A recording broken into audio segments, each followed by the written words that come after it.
Joe Biden. Joe's good enough. Here and across the country, patients have been paying more and more to get medicines they need to live. Prices have been skyrocketing and families have been hurting. That is no accident.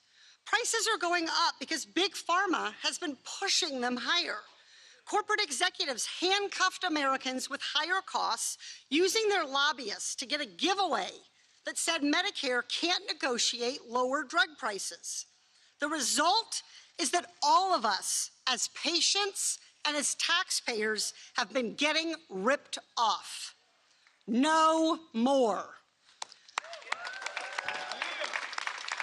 Allowing Medicare to negotiate drug prices is good for patients, good for families, and good for taxpayers. It is good for us as a country.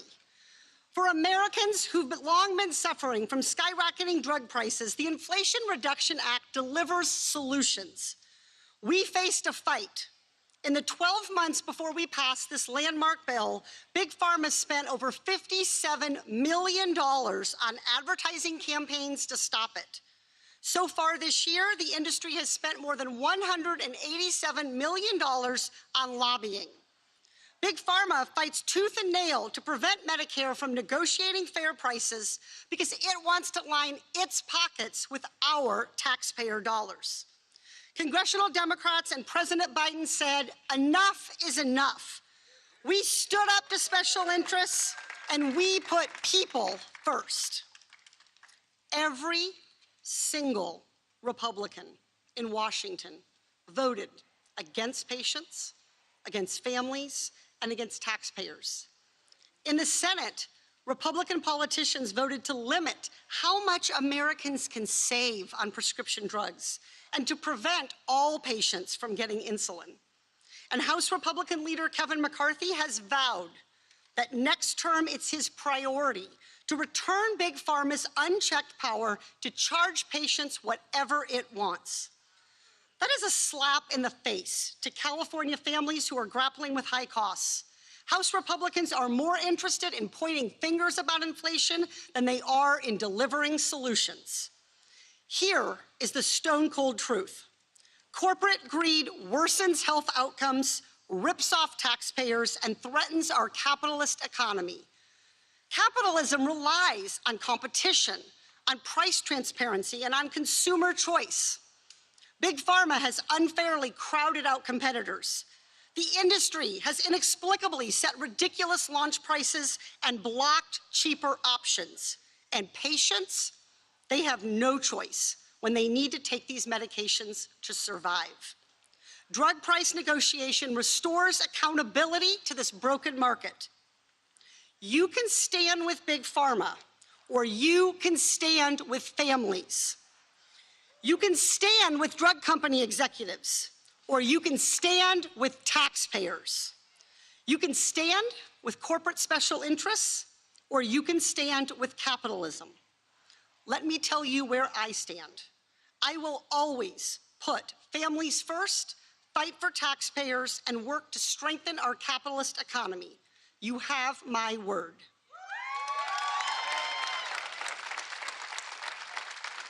Now, I am honored to introduce someone who is no stranger to the fight against Big Pharma, my friend, Susan Meyer. Nope, I'm good. Well, good afternoon, everyone. My name, as Congresswoman said, Susan Meyer, and I grew up here in Orange County. I currently work part-time for my local school district. So 6 years ago, I needed to take an early retirement from my job that I loved as a labor relations representative to take care of my mom. She was a widow and lost her husband after 53 years of marriage. She lived alone. One day, my mom asked me to review her bank account as she was having a hard time making ends meet. I saw she was spending an extraordinary amount of money on her prescription medications. She was like many seniors and battled with diabetes, high blood pressure, cholesterol, you know what I'm talking about. We talked about ways to save money. Well, it was hard. She was spending more than she was earning through her small pension and Social Security.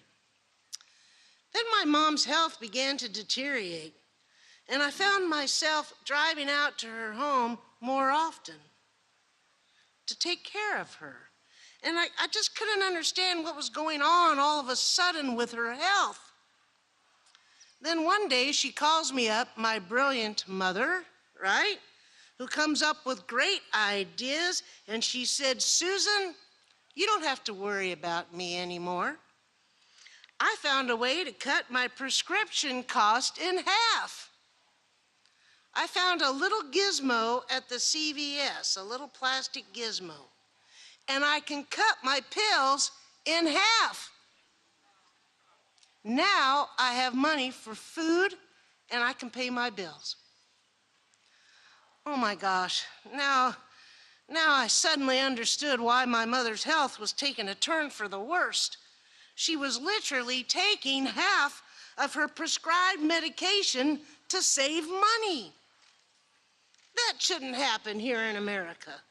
Seniors shouldn't have to choose between taking their medication and paying for food or housing. It's why I decided to help organize seniors with the California Alliance for Retired Americans. Some of our members are here today. Woo-hoo. Our goal is to maintain and improve Social Security and Medicare for all. And that's why I am so honored to introduce someone who is fighting to protect Social Security and Medicare every day. Someone who signed the Inflation Reduction Act into law, which will lower the cost of prescription drugs for seniors and make health care more affordable. So most importantly, someone who understands the challenges facing working families. It is my honor to introduce to you the President of the United States, Joe Biden.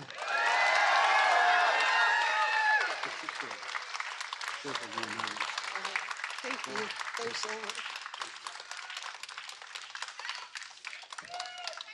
Thank you.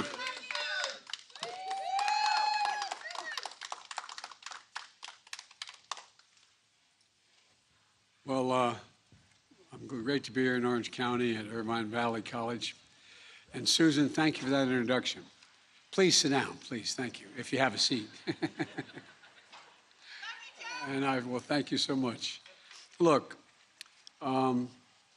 unfortunately, the story Susan told is not unique.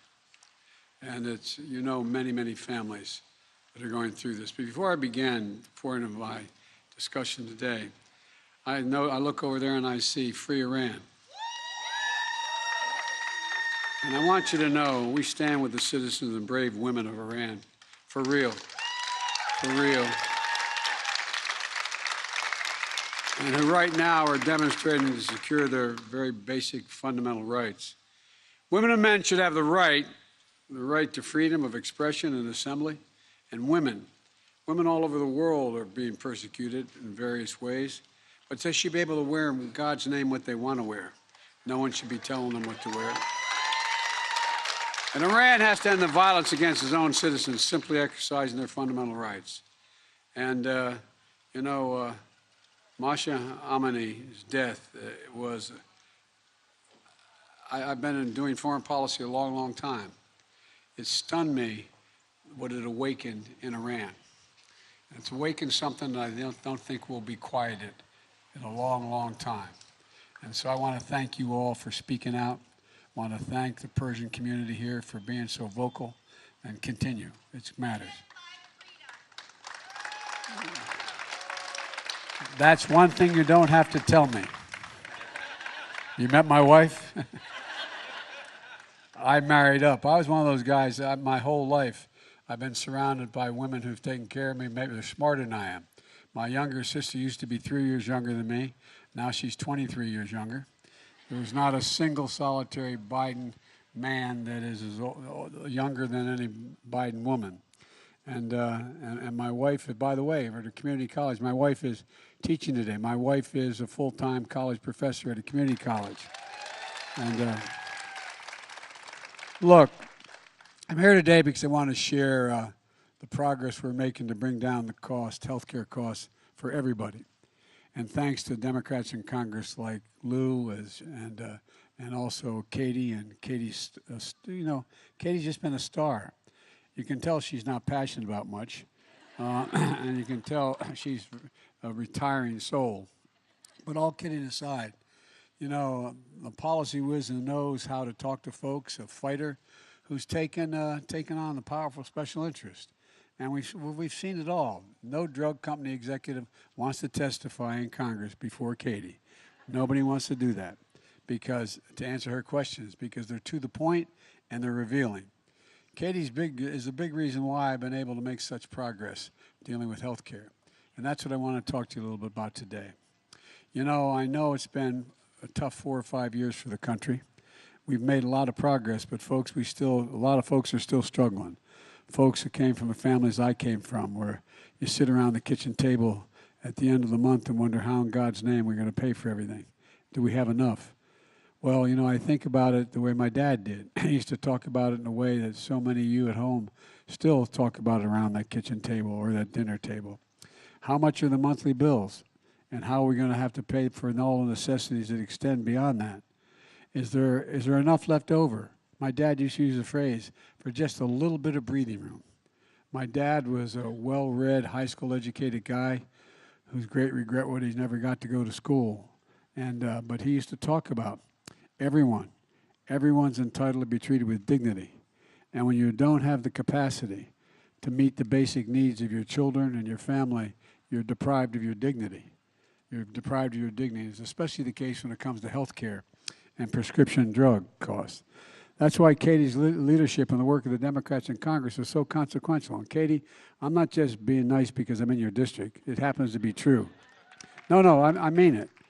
You are a fighter, you're decent, you're honorable, and everybody respects you. Everybody respects you, and it's a big deal because you get a lot done. I wrote and then signed into law the Inflation Reduction Act. They used to call it, in the press, poor people have to follow me all over the country. We heard me say it before. It used to be called Build Back Better, but we got almost all of it. That Inflation Reduction Act did a lot of things. It had just a short amount of money, $368 billion for the climate, which it did a whole range of things. But what it did was it took on special interest in a way that we haven't in a long time. I know I don't look it, but I've been around for a while. And it's one of the most significant laws in our history when it comes to helping families pay their bills at the end of the month. Look, take the prescription drug cost. We pay more for prescription drugs than any nation in the world for the same, not drugs generically, the same exact drug. The cost of that drug by the same company sold in France and the United States is sometimes 25% cheaper, or Canada, or any other place I can name for you. And there's no reason for it because Big Pharma has been just a dominant force. Katie laid out the numbers that they expended. For years, many of us have been trying to fix that problem.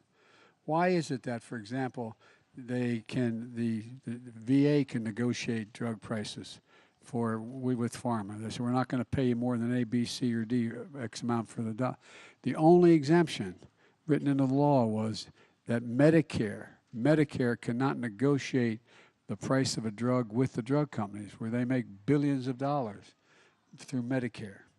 For years, Big Pharma stood in the way. And for years, there's been no check on how high or fast pharma can raise drug prices. When I ran for this office, I ran on this platform. It's just not right. This year, drug companies alone raised the price of more than 1,200 drugs. This year, this calendar year, raised the price on 1,200 drugs above the rate of inflation. Not a single additional bit of information was injected into that drug. Not any more experimentation. Nothing new. Same exact drug. Same drug. And it gets increased. 1,200 of them. 1,200. The average price increase for those drugs is over 30%. 30%. In 2022, the price for one blood pressure drug that millions of Medicare beneficiaries rely on increased by over 500%. Who in God's name do they think they are? They thought they were impervious. They had so much power. You think I'm joking? We've been trying, a guy like me has been around the Senate a long time, been trying to take them on forever. And they're powerful. And people were afraid to take them on. Another drug used to treat autoimmune conditions increased just this year by $1,000. By $1,000. This is outrageous. But this year the American people won. We took on Big Pharma and we beat them finally. We beat them finally. Now if Big Pharma tries to raise drug prices faster than inflation, they're going to have to write a check to Medicare to cover the difference. Now, instead of that money going in the pockets of drug companies, it's going to go into the pockets in the form of lower drug prices in America. There's more money at the end of the month to pay for groceries, to get your car repaired, to buy your grandson a birthday present, whatever it is. The Inflation Reduction Act gives Medicare the power to negotiate lower prescription drug prices. And seniors will see their out-of-pocket costs for drugs capped at $2,000 a year. If you're on Medicare, you cannot be charged more than $2,000 a year, no matter what drugs you get. I'm serious. It's a gigantic change. A gigantic change. My mother had the fortune of having two successful brothers and a sister. I was kind of that guy out, but anyway. But my mom lived with me after my dad died. And she used to sneak up to the drugstore to get her prescriptions because she didn't want us to know she didn't have enough money to pay for it.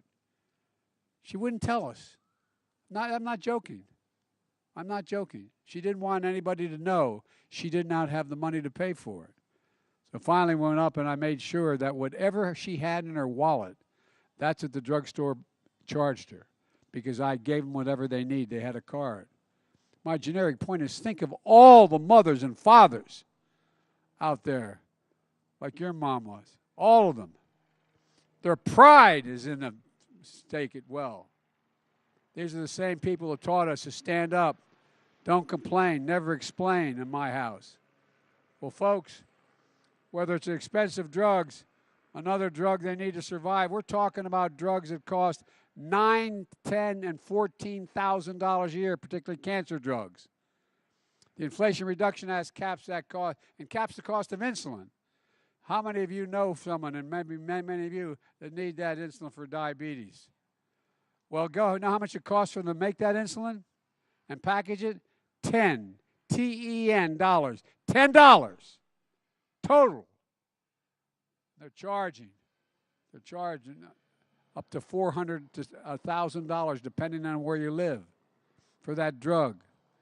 I was in Virginia about 4 or 5 months ago and doing a town hall, and a woman stood up and she started to cry. She said, "My 2 kids have diabetes, and we have to cut the pills in half. We have to share the insulin. Excuse me. We have to share it." She said, imagine being a parent, not having enough insurance, not being able to afford it, and looking at your son or daughter and knowing if they don't get that insulin, they could literally permanently be scarred and or die. What does that do to people? What's it do? Folks, the Inflation Reduction Act caps the cost of insulin as $35 a month instead of $400 a month. Now, what Katie didn't tell you, she got in the House passed, it applied to everyone, not just to Medicare patients. Well, the Senate, they kicked out coverage for non-Medicare patients. So there's 200,000 kids out there that you have to pay a hell of a lot for their diabetes insulin. Folks, look, as I said, it costs $10 to make. The drug companies charge more than 30 times that. And then again, imagine being that parent, not having the money. What do you do? What do you do? Just imagine. Well, you're going to keep fighting for lower drug costs, saving insulin for children and families as well, because if we keep the House and Senate this time, we are going to make sure it applies to everybody in the country. Guaranteed. Because the Inflation Reduction Act, seniors on Part D Medicare will also be able to get their recommended vaccines like shingles vaccines for free, no copay. And tomorrow will mark the beginning of Medicaid's open enrollment period. So when seniors pick plans for next year, they'll be able to take advantage of the progress we made. But that's not all. For years, the fee you pay for Medicare to cover your visits to your doctor's office have gone up. Now, for the first time in more than a decade, the fees are going to go down. And yesterday, we announced that Social Security benefits are going to be going up an average of $140 a month starting next month. And folks, look, seniors are going to get ahead of inflation next year. For the first time in 10 years, their Social Security checks are going to go up while Medicare premiums go down. And this is a big deal for seniors. And this morning, I issued an executive order directing the Department of Health and Human Services within 90 days to put a plan on my desk finding an additional way to lower prescription drug costs for seniors, because there's other ways we can do this in addition. But we're not just focused on seniors. Earlier this week, the Treasury Department took action to fix a problem that was making it harder for families to afford health care coverage for their spouse or a child, the so-called family glitch rule. It's a glitch, all right. Under the old rules, a working mom was told as long as she could afford employer-based coverage for herself, she couldn't qualify for premium subsidies to afford coverage for her family. Well, now, 1 million people will gain coverage and pay lower premiums. Last year, a family of 4 with health coverage through the Affordable Care Act saved $2,400 from the American Rescue Plan that I signed into law. Now, Inflation Reduction Act is going to lock that in place for lower health care premiums for millions of families.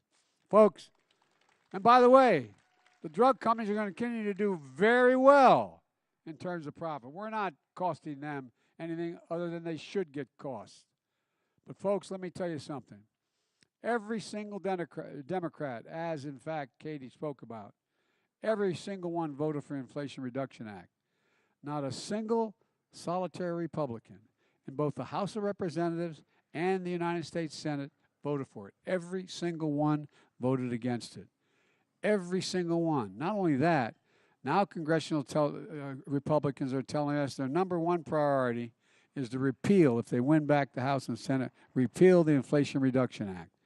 That includes things I'm not even talking about today, including the environment. But let's be crystal clear about what that means.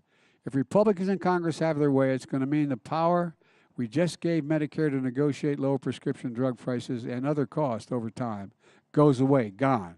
The $2,000 cap on prescription drugs goes away, gone. The $35 a month cap on insulin for Medicare is gone. Savings from health care premiums we just got for millions of Americans, gone. And of course, it's not the Inflation Reduction Act they want to get rid of. They're still determined to get rid of the Affordable Care Act.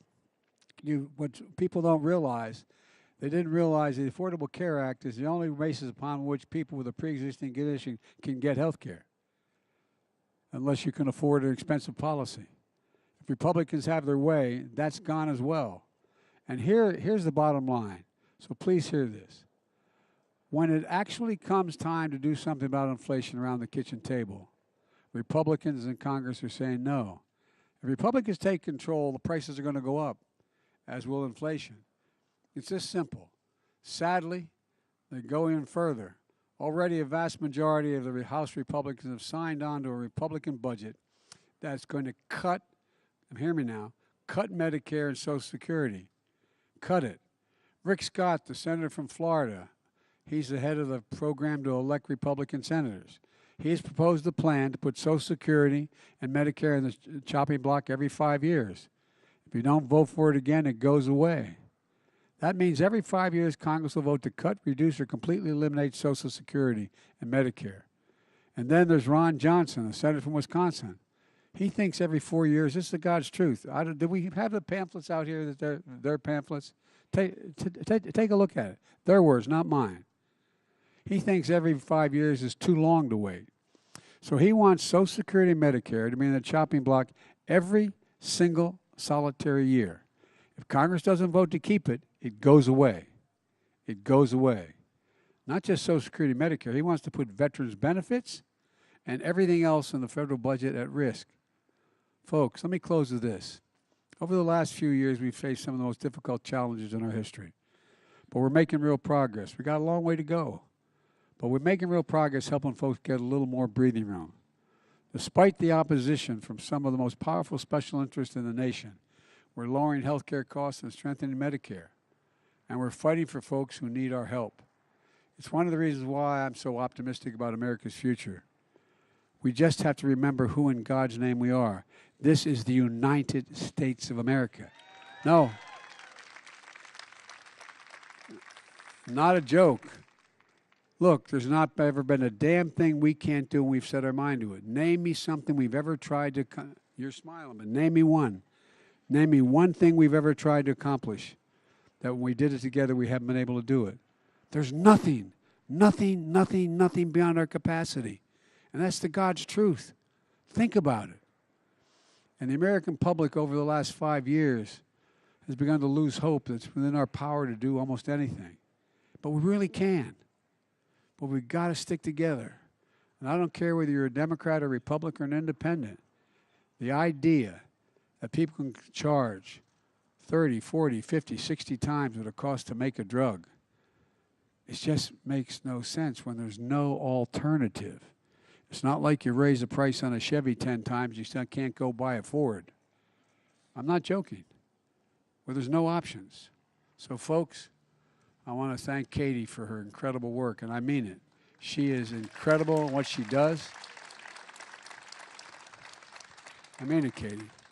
And I want to say to all of you, God bless you all, and may God protect our troops. Thank you.